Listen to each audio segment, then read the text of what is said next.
அனைவருக்கும் வணக்கம். ஆசிவாசி யூடியூப் சேனலுக்கு உங்கள் அனைவரையும் அன்புடன் வரவேற்கிறேன். கீர்த்திகா பிரபாகர். இன்றைக்கி நம்ம பார்க்க போகிறது இயற்கையான வகையில் நம்ம பல்பொடி எப்படி பண்ணலாம் அப்படின்னு தான் பார்க்க போகிறோம். இந்த பல்பொடி நாங்கள் சில மாதங்களாக எங்கள் வீட்டில் நாங்கள் பயன்படுத்திகிட்டு இருக்கோம்.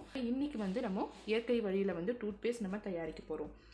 இப்போது இதில் நான் ஃபர்ஸ்ட் டைம் நான் டூத்பேஸ்ட் நான் ரெடி பண்ணப்போ கிராம்பு பொடி போட்டிருந்தேன். ஆனால் இந்த டைம் நான் என்ன பண்ணியிருக்கேன்னா, கிராம்பை எனக்கு கிராம்பு ஆயில் எனக்கு தேவைப்பட்டுச்சு. ஏன்னா தினமும் நைட் பல் விளக்குனதுக்கப்புறமா அந்த கிராம்பு ஆயிலை இருக்கிற அந்த சொத்தப்பல்லெல்லாம் தடவி விட்டோம்னா பூச்சி நமக்கு ஓரளவு கண்ட்ரோலில் இருக்கும். அப்படின்றதுனால நான் இன்றைக்கி இதில் கிராம்பை காய வச்சு அதை உரல் இடிக்கல்ல போட்டு கொஞ்சம் இடிச்சிட்டு நான் அப்புறம் மிக்சியில் நான் பொடி பண்ணியிருக்கேன். ஏன்னா அப்படியே நான் தெரியாமல் ஃபஸ்ட் டைம் மிக்சியில் பொடி பண்ணப்போ மிக்சியே பார்த்திங்கன்னா அந்த ஜாரே வீரல் விட்டுருச்சு. அந்த மாதிரி ரொம்ப ஹார்டாக இருந்துச்சு. நான் அதனால் இதை காய வச்சு அதுக்கப்புறம் இடிச்சிட்டு அதுக்கப்புறம் பொடி பண்ணியிருக்கேன். அந்த ஆயில் தான் நான் தேங்காய் எண்ணெய் யூஸ் பண்ணியிருக்கேன். இதுக்கு நீங்கள் கண்டிப்பாக தேங்காய் எண்ணெய் தான் யூஸ் பண்ணணும். தேங்காய் எண்ணெய் யூஸ் பண்ணால் ரொம்ப ரொம்ப நல்லது.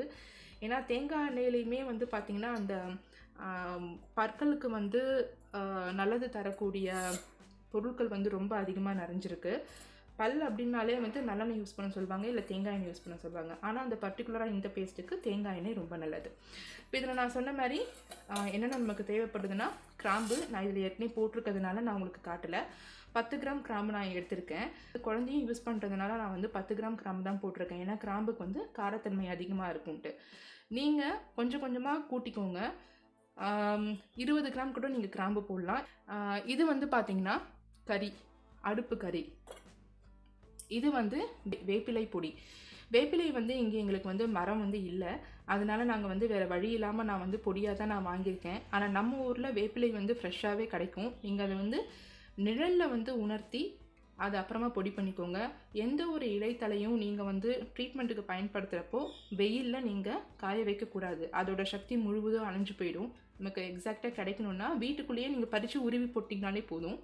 நமக்கு அது காஞ்சி ரெடியாக இருக்கும். இது பார்த்திங்கன்னா கொய்யா இலை பவுடர். கொய்யா இலையும் அதுவும் ஒரு ஒரு ஒரு கிருமி நாசினி மாதிரி தான், நமக்கு பற்களுக்கு நல்லது தரக்கூடியது. கொய்யா இலை பவுடர். இப்போ இதில் துளசி, அப்புறம் ரோஸ்மெரி. நான் ரோஸ்மெரி உங்களுக்கு ஆப்ஷனல் தான். உங்களுக்கு கிடைச்சா போடுங்க, கிடைக்கலன்னா போட வேணாம். ரோஸ்மெரியும் துளசியும் நான் காய வச்சு நிழலில் காய வச்சு அது பொடி பண்ணி எடுத்திருக்கேன். இந்த ரோஸ்மெரியும் பார்த்திங்கன்னா நிறையா காஸ்மெட்டிக்ஸ்க்கு, அதுக்கப்புறம் அதுலேருந்து ஆயில் எடுப்பாங்க. அதுவும் ரொம்ப நல்லதுன்னு தான் போட்டிருக்கேன்.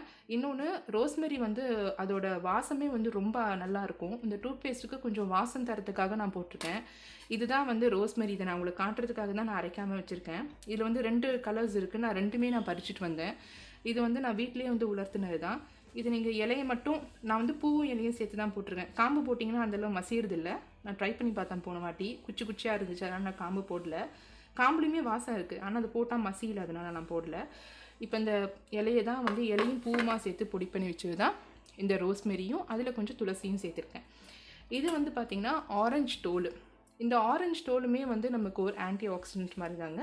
அதனால் நான் இந்த வாட்டி பல்பொடிக்கு ஆரஞ்சு தோல் போடலாம் அப்படின்னு சொல்லிவிட்டு நான் அதை நிழல்லையே தான் உணர்த்தி வச்சுருக்கேன். நீங்கள் உங்களுக்கு அப்போ பல்பொடி பண்ணுற சமயத்தில் இல்லை அப்படின்னா ஏலக்காவை நீங்கள் போட்டுக்கலாம். ஏலக்காவும் பற்களுக்கு ரொம்ப புத்துணர்ச்சி தரக்கூடிய ஒரு பொருள். இதில் நீங்கள் நான் ஆரஞ்சு மட்டும் போட்டிருக்கேன், ஆரஞ்சு தோல் மட்டும் போட்டிருக்கேன். லெமன் தோலும் நீங்கள் போட்டுக்கலாம். ஆரஞ்சு தோல், லெமன் தோல் ரெண்டுமே போட்டுக்கலாம். இது நான் வீட்லேயே நுணுக்கின மஞ்சள் தூள். இந்த எண்ணெய் தான் நான் இந்த கிராம்பு ஆயில் நான் வீட்டில் பண்ணி நான் எடுத்தது. அப்புறம் உப்பு, ஹிமாலயன் பிங்க் சால்ட்டு தான் நான் கல்லுப்பை வாங்கிட்டு மிக்சியில் பொடி பண்ணி வச்சுப்பேன் நான். அந்த சால்ட் தேவைப்படும். இப்போ இதில் உப்பு, அப்புறம் இந்த மஞ்சள், இது மட்டும் 1 ஸ்பூன் போட்டால் போதும். அதாவது இந்த மற்ற பொருள் எல்லாமே நீங்கள் 2 ஸ்பூன் போடுறீங்கன்னா அதில் பாதி அளவு உப்பும் மஞ்சத்தூளும் போட்டால் போதும். சில இது கூட குறைச்சா இருந்தாலும் நமக்கு பிரச்சனை கிடையாது. இது ஒவ்வொரு ஸ்பூன் போட்டுக்கோங்க. ஏன்னா உப்பு அதிகமாக போட்டாலும் நமக்கு கரிக்கும், மஞ்சத்தூள் வந்து அதிகமாக போட்டாலும் நமக்கு இந்த கிருமி நாசினிக்காக தான் மஞ்சத்தூள் யூஸ் பண்ணுறோம். அதனால் இது ரெண்டும் வந்து ஒரு பங்கு போட்டுக்கிட்டால் போதும். இப்போ நான் அதில் வந்து மஞ்சத்தூள் 1 டீஸ்பூன் ஆட் பண்ணுறேன், உப்பு 1 டீஸ்பூன் ஆட் பண்ணுறேன். இந்த அடுப்பு கறி இது நீங்கள் தாராளமாக 2 டீஸ்பூன் வரையும் நீங்கள் போடலாம். இது இந்த ஆரஞ்சு தோல், நான் அரைச்சி வச்ச ஆரஞ்சு தோல். இது வந்து வேப்பிலை பொடி, இது கொய்யா இலை பொடி,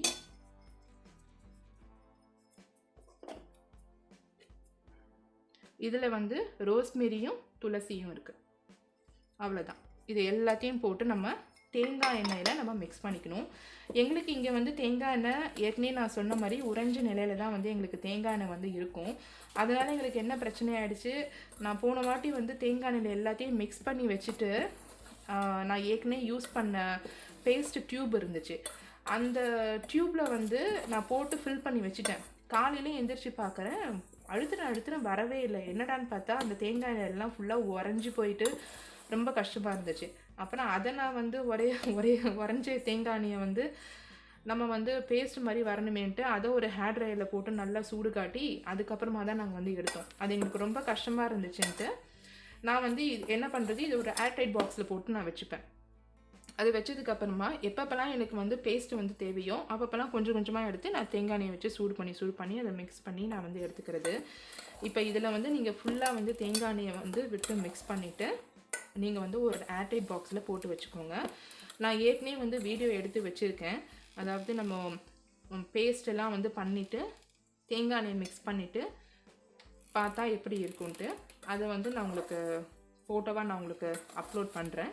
நீங்கள் இதை பாருங்கள். இயற்கையான முறையில் நம்ம தயாரித்த டூத் பேஸ்ட் இப்பொழுது ரெடி ஆயிடுச்சு.